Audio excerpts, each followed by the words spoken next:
Hey, tourpreneurs, it's Mitch Bach, and just a quick note before we begin today's episode.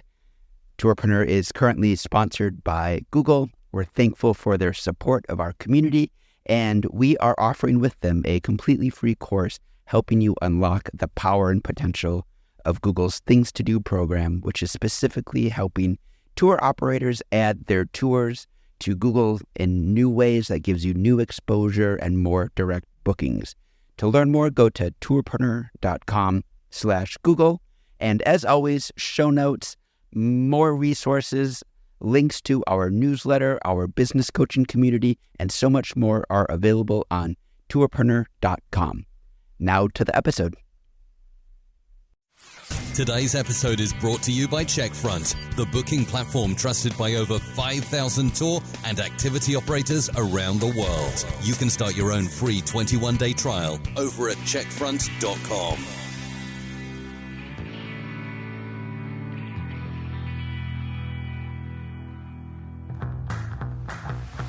Welcome to the Tourpreneur Podcast. Travel industry veteran Shane Whaley will take you on a journey with fellow tourpreneurs, sharing their tips, ideas, insights, and success stories to inspire you to make your tour business the best it can be. And now, here is your host, Shane Whaley. And welcome to episode 139 of the Tourpreneur Podcast. We are kicking off a brand new mini-series called Blogging for Tour Operators. I'm joined today on the show by marketing expert Doreen Wharton of Travel Life Media. How are you, Doreen? I'm great. How are you, Shane? Great to talk with you again. I'm really excited to dig into this topic of blogging. It's a topic that's close to my heart. And we know from our Facebook group, from our community, that when we asked about what topics of marketing to discuss on the show, what did people want to learn, blogging was one of the top topics, wasn't it? It certainly was. So perfect timing. Brilliant. So what we thought we would do is, rather than just do a 2-hour deep dive on blogging for tour operators, because we don't want to put you off, right? We thought we'd break this down into bite-sized episodes that you can tune in and listen to. Today, we're going to kick off with probably the most important, because this is how we build the foundation of our blogs, which is goals, mindset, and why even bother taking the time to create a blog. Doreen, what are your thoughts on this when it comes to mindset? We're sat down, we want to create a blog. What should operators be asking themselves in the first instance? Well, I would say the first thing is get over that personal fear of putting your voice out there. And it's hard because many of our audiences, actually, I think probably everybody has a website. And it's really easy to hide behind a company name. But then when it comes to your own personal blog where you're writing about a particular topic in your niche, all of a sudden it changes because the imposter syndrome comes out. What if someone reads this and they don't think it's good enough? Or what if no one reads it at all? Or who am I to be writing and putting this out in the world? No doubt there are people in this audience that are feeling that way. I certainly have felt that way many times. I have 2 blogs on my own, but I also write for some other companies. And it took me 5 years of courage to finally take the time to write a blog. So it's real. Like that fear of putting your voice out there is real. It is. And before we even get to that, I feel the most important thing we need to ask ourselves is why? Why do we want to sit down and publish a blog? What are our goals? And when I think about goals with blogging, especially in the professional sense, it's we blog because we want to get our voice out there. We have something to say. We blog because we want to attract business. We want to attract bookings to our website. And we do that because by blogging, you hope you build credibility, authority, maybe a bit of intrigue, getting your personality out there. But also it acts as a traffic magnet, that old SEO, which I know you're an expert on. Blogs are very, very good for SEO, a good way of, what I call a magnet, a way of attracting traffic to your website. And also a lot of bloggers, we forget this blog for fun. They enjoy writing. They enjoy publishing a blog and getting their opinion or their insight or observation out there in the world. But I think it's really crucial, isn't it, before tour operators begin blogging, that really ask ourselves, why are we doing this? Yeah, and it could be even the most basic thing to answer the important questions that most of your guests have before they go on your tour. That can be a blog in itself. It should be worth your while too, because starting a blog you don't do it overnight necessarily. There's a lot of nurturing that has to happen with a blog. So yeah, having goals in mind first and foremost is the right approach. Yeah, and I think also with the mindset to bear in mind, I would say starting off with adding credibility to your tours, because as we know, once we get into recovery, which hopefully won't be too far away, you may be in an area where it's very competitive. So let's say you are leading walking tours in a major city and there are several walking tour companies. The fact that you have a blog where you're talking about some of the things that you see on your tours, some of the things people will experience on the tours, that hopefully will give credibility to your tour. It could be the decider between your company and your competitor down the road, because you've taken that time out to blog. First of all, maybe that's how a traveler has discovered you, because they were Googling and they found your blog post, or they've been planning to go to that destination for some time. I have a list of destinations during COVID that I want to visit, and I'm researching, and I'd be like, yeah, as soon as I go to London, I'm booking that walking tour with Jane, because she really knows her stuff when it comes to architecture. I love her blog, and money doesn't come into it. I'm going to book that particular tour or experience. So there is that credibility aspect and a way of standing out from your competitors, isn't there? Definitely. There's some good facts out there that say that 60% of businesses say that their blog has been really effective at getting people at the early stage of buying.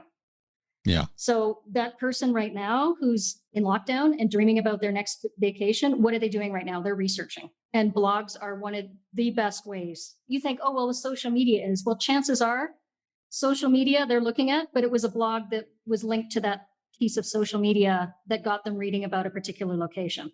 So yeah, I'd like to think of blogging as a really good jump off point for a lot of things, because it's a jump off point for content marketing. Because, content is basically built off of things like blogs, and then you can divide it into other things. It helps you with PR, because, you go, even if you're applying for a job, or if you're talking to a publication about your business, chances are you're going to send them your blog to talk about the themes and the ideas that you have out there, which is your blog. It can also be SEO we'll talk about as well, and confidence, right? So it's a real jumping off point for a lot of things. Yeah, absolutely. And we're going to dig into a lot of the content creation techniques and tactics on future episodes of the Blogging for Tour Operator series. I think also a big question we need to ask ourselves when we're publishing or creating the blog is, who is it for? Who's your audience? Because what I see in my own blog consumption is I tend to read more from thought leaders. So Nikki Padilla Rivera is a great example of this. She produces incredible content around tours. Alex Bainbridge is always very controversial, but I enjoy reading his blog posts because it always gives me something to think about. He knows, and Nikki knows, the audience they're writing for. And I think that's the key. Are you writing a blog for potential customers who may book with you? Or do you want to make a stand maybe on sustainable travel and be a thought leader? I think you really need to understand that, because it's very easy to blur the two. And then I think it makes it more difficult to publish blogs if you don't really know who your audience is, who you're writing for. 100%. I mean, that goes without saying pretty much for the tour that you're building for your business as well. I mean, if you don't know who it's for, it's really hard to do it. Now, there's one really big benefit though with blogs is you can always update them, and you 100% own it. So you can actually update it all the time. And if you decide you don't like it, you can delete it and try again. So that's the beautiful thing about it is maybe you don't feel that you got this one right. Go back and, redo it. That's what actually makes it powerful, because it's not 100% static and you 100% control it. Yeah, I agree. The other thing when it comes to mindset that I think is really important, it's the same with any kind of content creation. It's certainly the same with this podcast, and that's discipline and consistency and deciding from the start, right, I'm going to publish a blog every Monday or the first of every month or every day or whatever it may be, and try and stick to that program and to that schedule so people know, A, when to expect your next blog post, but B, it will help you with SEO and with that traffic because you're blogging regularly. So for instance, with this podcast, if I just put a podcast out when I felt like it, I probably wouldn't have that many subscribers. In fact, if there are weeks that I take off, it's so cute. I get emails from people like, are you okay? Are you sick? And I'm like, no, I'm just taking a week off. But that, to be consistent, a bit like working out and going to the gym, you've got to like write out a plan of saying, these are the days I'm going to blog, not just, oh, that's a good topic, I'll blog about that today. Well, and then it keeps you top of mind. You're right. Now, to make people feel a little more comfortable with that idea, you don't always have to be the one blogging either. Yeah. You can get guest posters to blog for you so you can maintain that schedule. Or it doesn't even have to be written. It can be an interview with someone. It can be a video that then you kind of create into a blog post. It can be audio, which basically you do is on the Tourpreneur website. Yes. Or an infographic or anything. So you don't have to feel like, I'm not going to be able to maintain that because I need to write the most incredibly thought-provoking 1,000 word blog post. It doesn't have to be that way. And you can mix things up too on your blog. Yeah, I agree. And it'll be interesting, when you look back, when you create the blog and then you see how it evolves and where you've taken it. Because it may be you have this goal starting out that changes 6 months through and you start focusing on other topics, other areas. And that's fine as well, seeing the evolution of a blog. Yeah. And sometimes you'll look at it and you'll think, oh, the traffic, you look on Google Analytics, oh, it wasn't very good. But you got to really look at it and say, was it the topic or was it the way it was written? It could have been the title, or you didn't really share it enough. That's another thing too, is there's a little bit of problem solving that goes into it as well to find out what the right content is too. And that's the fun part about being a content creator. I love going back over my stats and seeing which podcasts were the most downloaded. And I look at that and say, okay, was it the guest? Was it the content? Or was I just on form with the magnetic headline that day that everyone was like, I must go listen to that? And it's really interesting to go back and appraise the content, because there is so much that goes into the blog post, right? It could be the images, it could be your SEO stuff. Definitely headlines is really important, because right now we are drowning in content. So you do have to stand out. And if you just title a blog post, walk-in tour in London, you're probably not going to get that many clicks. But maybe something such as 5 sites in London that the tour guide will never show you, or something like that, is more intriguing to click on. And there's a whole art involved. And you're a copywriting expert, but there's a whole art in that as well. But that's what makes it fun. Yeah. Is that problem solving, figuring out what works, what doesn't work. You and I think that's fun. Got a quick message from one of our sponsors, and then we'll get right back to today's show. Stay tuned. Do you spend many nights sitting at your desk trying to figure something out in your booking system to make it work better for your business? With Checkfront, you'll always have access to a friendly support team who's quick to reply with a step-by-step solution, no matter what you need help with. Find out other ways Checkfront can make things easier for you at checkfront.com/tourpreneur. If you're considering starting a blog and you don't actually enjoy writing, maybe a blog isn't for you, and maybe you want to create audio or video or whatever it may be, I would say to people, don't force yourself into publishing a blog if you don't actually enjoy the writing process. Would you agree with that, Doreen? Definitely. Well, I can tell you from personal experience, when I started, I was convinced I was going to be a full-time blogger. Right. Leaving corporate world, like, this is what I'm going to do.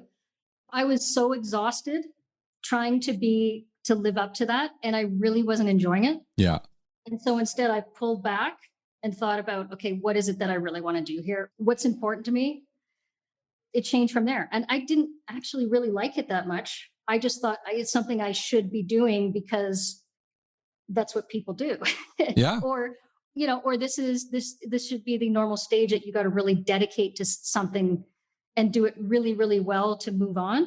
But it doesn't have to be that way. It's just establishing really good goals and being consistent. Absolutely. I would also say that if you want to publish a blog and you're worried about your grammar, there's great tools out there. I'm saved every single day by Grammarly. That corrects my poor grammar. So, I mean, if you go back a few years, these tools weren't available. If you had poor grammar, it would show. Now there's really no excuses because this thing will correct you. Well, I'll speak specifically for people that are listening you have an English website and you have a blog and English is not your first language. Hire someone. You can hire someone to edit. You can hire someone to write.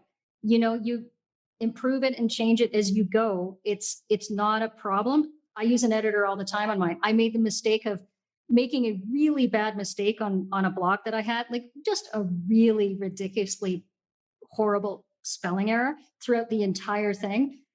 And I just didn't even see it in the, when I was scanning it and editing. So it's like, now I'm going to have an editor relook at this thing because they're going to catch something that I just wasn't even in my head while I was writing it.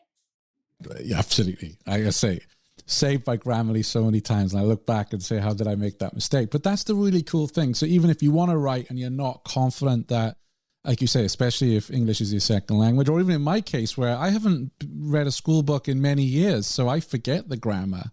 And even spelling, there are some words I think, really, it's spelled that way? I have to double check. And then British spelling. Oh, yeah. American spelling, Canadian spelling. It's just, yeah. So there's all those things to think about, but then it's, okay, but don't worry because you can always change it. You can always hire someone to give it another scan. And if you don't like it, you can delete it or you can update it. We think the pressure's high, but the pressure's relatively low because of the nature of the medium. Absolutely. Pay the $49 for Grammarly. I should get an affiliate link from them, but they definitely have saved me. Another aspect of blogging that I would ask people to consider is to ask, especially if you're going to go down more the thought leader route, or if there's a particular struggle that you want to write about, something that your readers might identify with, is being thick-skinned. And I've had to learn this with the podcast. There are occasionally comments which are pretty cutting because not everybody knows how to give constructive feedback. That's something also to be prepared for. I mean, it's kind of the flip side of that is if you're getting those comments, it probably means you're doing well in terms of sharing your blog posts and getting it out there, because that's when you tend to get those comments. And also, it's a part of human nature for most of us. You might get 10 compliments on your blog post, one negative comment, and you just fixate on that one negative comment. Yeah. And often, for some reason, unless you do some things to invite people to comment on it, like, when you post it on social media and you say, hey, please comment, hopefully you'll get some comments. But people don't necessarily comment on blogs. And then that alone kind of is a little bit of a mind, you think, well, did people not like it? What did they think? Did they not read it? So whether you get comments or not get comments, you're going to think something, and it's going to be personal. So going back in time, it would be you would get comments on a blog. Now it seems to me that people don't really, even on Tourpreneur, I don't get many comments on the website itself, but when I share on social, that's when I listened to this and I strongly disagree with Jane on such and such. And that's where you'll get that feedback. You will get it on social rather than just on the website itself. Yeah. And I think that's just by nature of the forum. There is that kind of natural nature to want to comment and then put your voice out. That's another example of putting your voice out in the world when you comment on social media. Absolutely. But I would ask listeners, if they are considering publishing a blog, to just be mindful that putting yourself in the public spotlight, you will get the occasional comment that is negative and it will piss you off all day. I still get that now, several years in. So just be ready for that. But that's like reviews, isn't it? Yeah. So walk away and then you respond to it later. I was talking to an author the other day, not in travel, and he was complaining because he did a new book out and most of the reviews were 4 or 5 stars and he had one star review. And of course, right, like I just said, it was that one star review that really made him angry. And I said, you know what, you should welcome that 1 star review, because that shows me that you haven't just got all your mates to leave you reviews. Because when I go on something and it's all 5-star reviews, I kind of think, oh, is this some kind of marketing campaign or whatever? So I kind of like to see a few negative reviews, because then I think, well, real people are buying this. There's a certain psychology. That's character building, as you said. It's the courage to accept those things and how you choose to handle them. Yes. I mean, if you're writing, for instance, let's say you have a walking tour in London, you're writing about architecture, you're probably not going to get any negative comments. But once you start going down the thought leader route, you will encounter that. And it's difficult. Sometimes you have to say, okay, this is the stand I'm going to make on a particular issue. I appreciate not everyone's going to agree with me. Might get some flack for this, but be ready for it. But the advice I give is to take a step back, listen. What can you learn from that comment? Does the other person actually have a good point of view that you haven't considered before? And engage in discussion and dialogue, especially on social, because we know that dialogue, the more engagement you get, the more the social media channels promote your content or publicize it or whatever. So that kind of discussion is actually really good, but it can be difficult sometimes because, and let's be honest, we're same with our tours and experiences, there are babies. And when you write a blog post, it's very easy, or same with a podcast episode, it's very easy to get defensive. Yeah, very easy. And I think we've got a lot of real thought leaders in this industry. Yeah. Your blog doesn't have to be a thought leadership type of piece either. It can very much be a piece that's about giving information, things to do in New York City when there's lockdown, or it can really look a lot of different ways. And we're going to dig into some of these content areas because there are so many things we can write about, but there's often the case of the blank page staring back at you when you're wanting to blog, but we're going to dig into that. Some of the other topics that we have lined up for future episodes in this series is what should you write about, where to find the best topics, how to repurpose content. That's something I need to do a lot of work on this year. Copywriting tips specific to blogging, on-page SEO, tracking and analyzing performance. That's something else. When you're starting a blog, unless you've got a massive social media following, I would say don't even check the stats for a while. Not everybody agrees with me on this story, and I also say it to fellow podcasters who are starting out. Don't fixate on the stats at the start. I agree with you too, because it's too maddening and it'll make you stop, because you have this expectation that there's all this visibility and views and everyone's reading it. Yeah, I'm 100% with you. So for the listeners that are a bit skeptical, saying, okay, there's some personal aspects to it and, it can do some good things, but let's just share a few facts. So 70% of people would rather learn about a company through articles rather than advertisements. This is not a selling forum. Yes. You can do it subtly. Content creation, it really makes the world go round when it comes to marketing now, because it's the subtleness of it and helping people get warmed up to knowing who you are. A blog really does that. The other thing is that businesses that blog claim, and this is coming from HubSpot, so it's a decent reference, that they get 55% more website visitors than businesses that don't. Right. So you can get more traffic.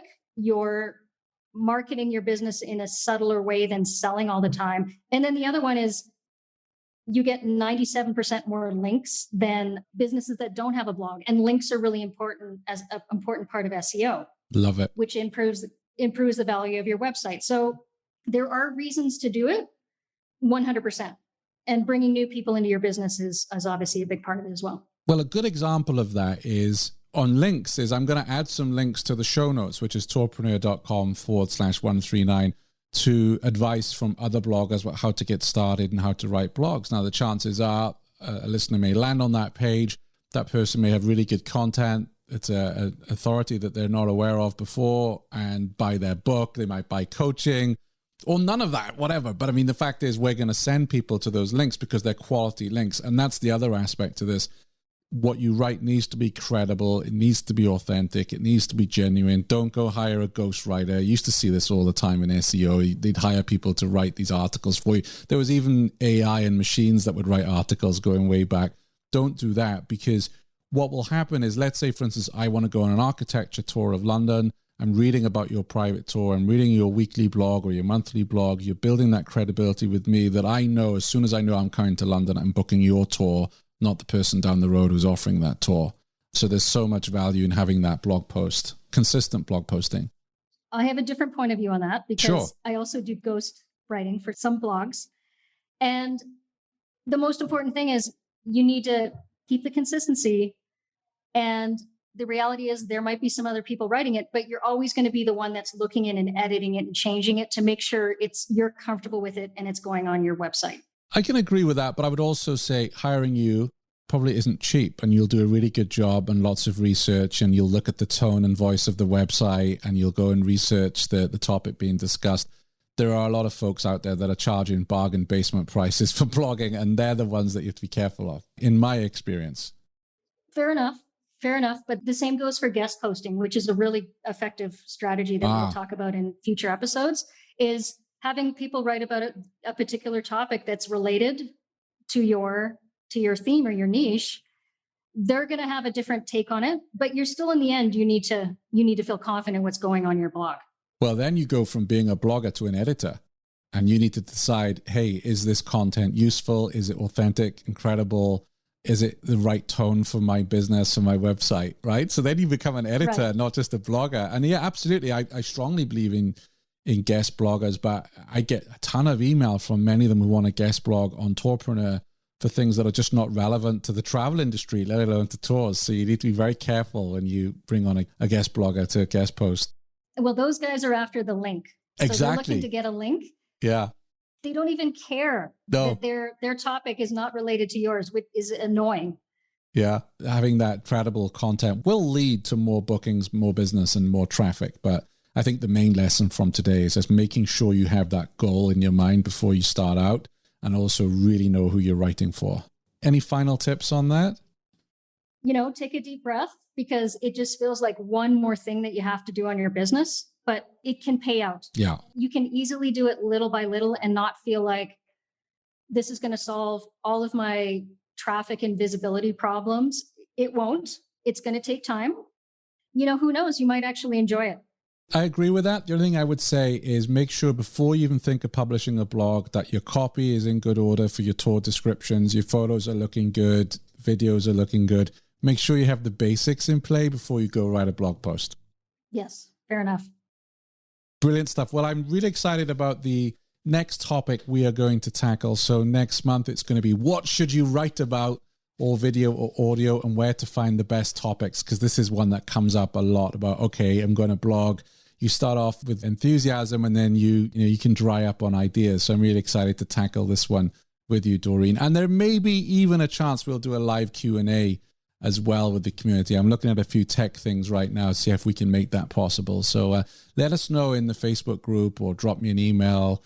Let us know what you think of today's episode, what suggestions you have around mindset and advice on starting a blog. And you can find all the show notes at tourpreneur.com/139. And where can people find your website, Doreen, if they want to get in touch with you directly? You can find me at travellifemedia.com. Fantastic. Thanks very much. Okay. Thanks for having me. Look forward to the next one. Thanks for listening to the Tourpreneur podcast. Be sure to visit tourpreneur.com to join the conversation and access the show notes, including links to the resources mentioned on today's episode. This is Tourpreneur.